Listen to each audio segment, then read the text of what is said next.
pediu pra me pintar uma bonequinha na festa de aniversário. Aí eu fui e pintei o bonequinho de marrom.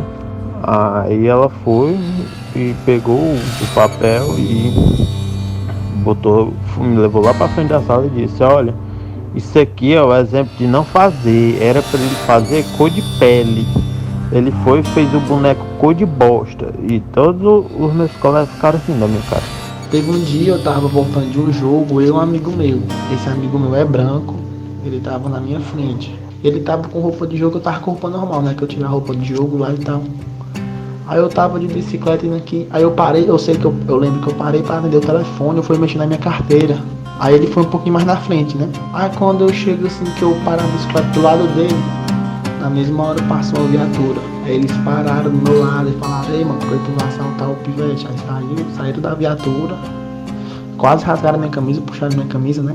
Me derrubaram a bicicleta e tal. Aí o menino que tava comigo, ele pegou e falou: não, esse menino tá comigo, ele é meu amigo, a gente mora perto. Aí ele disse: aí pediram desculpa pra ele, em vez de ter pedido pra mim. Então quer dizer, por conta eu de ser negro e ele ser branco, eles deram preferência à voz de um branco.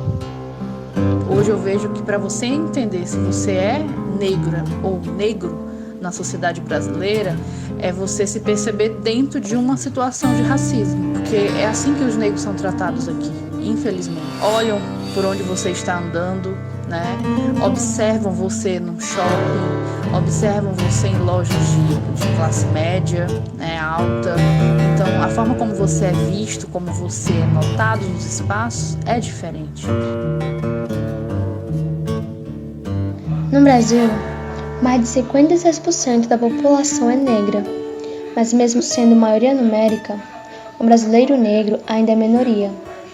Em empresas, há pouco pretos e pardos ocupando cargos administrativo e de gerência.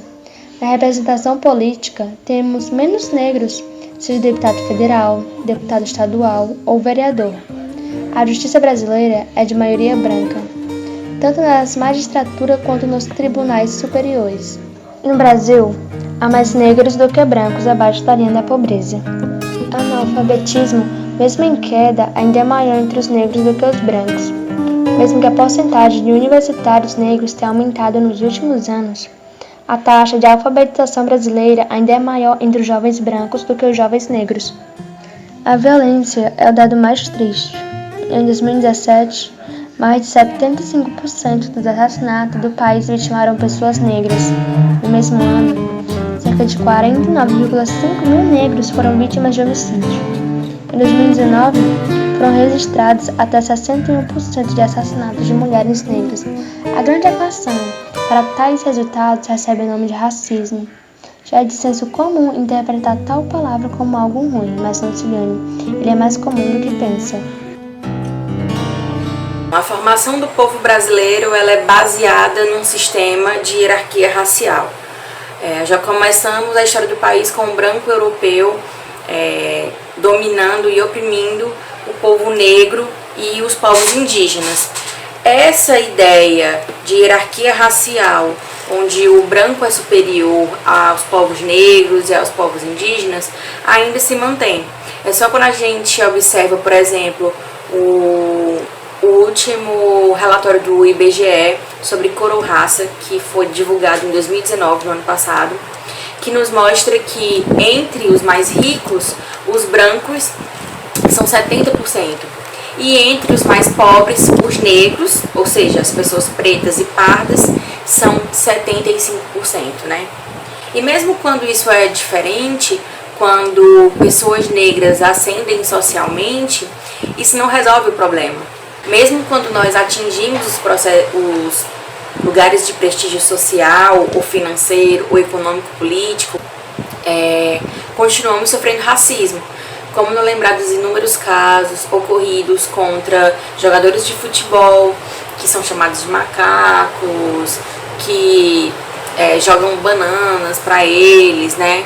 Você acha que aquele jogador de futebol é pobre? Não, mas o dinheiro não resolveu o problema dele, sabe? Os vultos do século de política contra negros ainda é sentido por esta população. Quando a escravidão indígena foi proibida, os exploradores portugueses iniciaram o tráfico de africanos, bandos de urubais.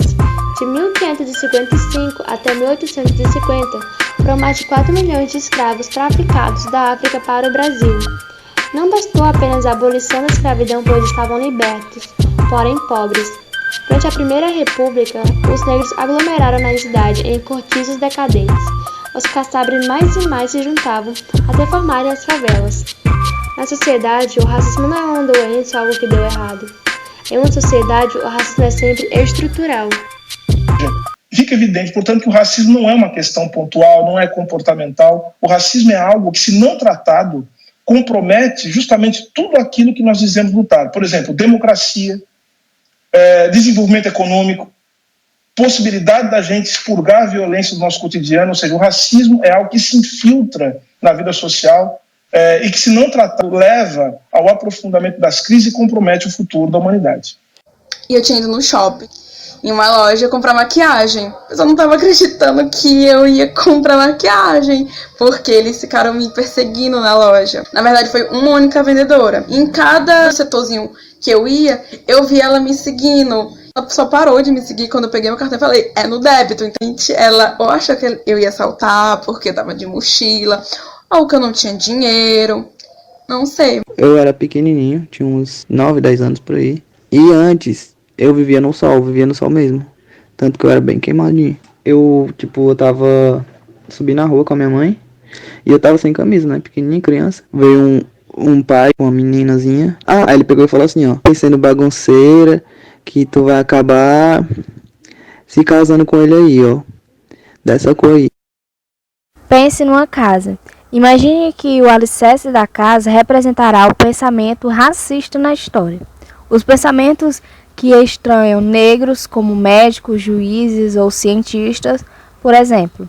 As colunas da casa é a perpetuação do racismo baseado nos pensamentos racistas, que podem ser desde a violência verbal ou física até o simples medo de algum negro pedestre em sua direção. As paredes serão os indivíduos à massa, perpetuam o pensar e o comportamento racista, às vezes involuntariamente, outrora com orgulho escondido. O teto desta casa não poderiam ser outros senão aqueles que o privilegiam de tal estrutura. O branco, o rico, o político, eles. Por muito tempo, as pessoas que estavam nestes padrões ganhavam e ganham privilégios. Nenhum branco de hoje é responsável pela escravidão, mas, como vimos no início do documentário, o branco sempre está à frente do negro. Estes são os únicos gráficos que o negro ganha do branco. No Brasil de 2018, o negro era cerca de 54% da força de trabalho.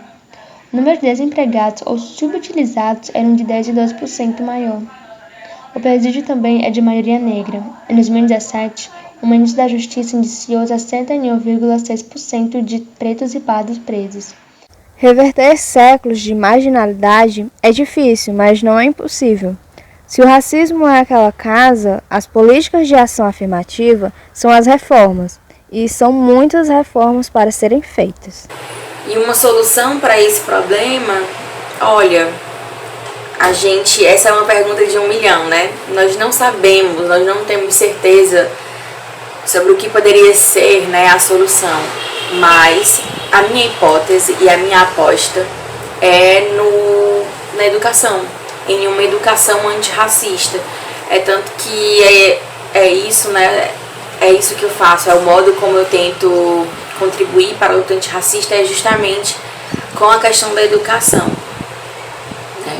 Quando a gente pensa, por exemplo, no modo como as pessoas às vezes reproduzem comportamentos e falas racistas sem sequer pensar sobre isso, né? No que estão falando, reproduzindo.